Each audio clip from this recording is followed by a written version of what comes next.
Zaburi ya 51. Ee Mungu, unirehemu sawasawa na fadhili zako, kiasi cha wingi wa rehema zako uyafute makosa yangu. Unioshe kabisa na uovu wangu, unitakase dhambi zangu. Maana nimejua mimi makosa yangu, na dhambi yangu ii mbele yangu daima. Nimekutenda dhambi wewe peke yako, na kufanya maovu mbele za macho yako. Wewe ujulikane kuwa una haki unenapo, na kuwa safi utoapo hukumu. Tazama, mimi naliumbwa katika hali ya uovu, mama yangu alinichukua mimba hatiani. Tazama, wapendezwa na kweli iliyomo moyoni, nawe utanijulisha hekima kwa siri. Unisafishe kwa hisopo, nami nitakuwa safi; unioshe, nami nitakuwa mweupe kuliko theluji. Unifanye kusikia furaha na shangwe, mifupa iliyoponda ifurahi. Usitiri uso, usizitazame dhambi zangu, uzifute hatia zangu zote. Ee Mungu, uniumbie moyo safi, uifanye upya roho iliyotulia ndani yangu. Usinitenge na uso wako, wala Roho yako Mtakatifu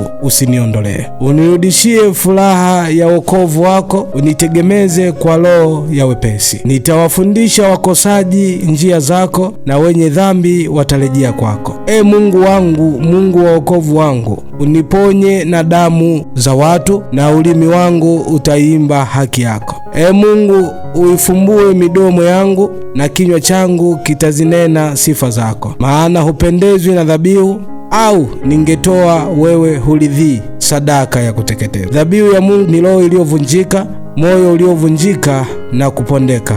Ee Mungu, hutaudharau. Uitendee mema Sayuni kwa radhi yako, uzijenge kuta za Yerusalemu. Ndipo utakapopendezwa na dhabihu za haki, na sadaka za kuteketezwa na kafara. Ndipo watakapotoa ng'ombe juu ya madhabahu yako.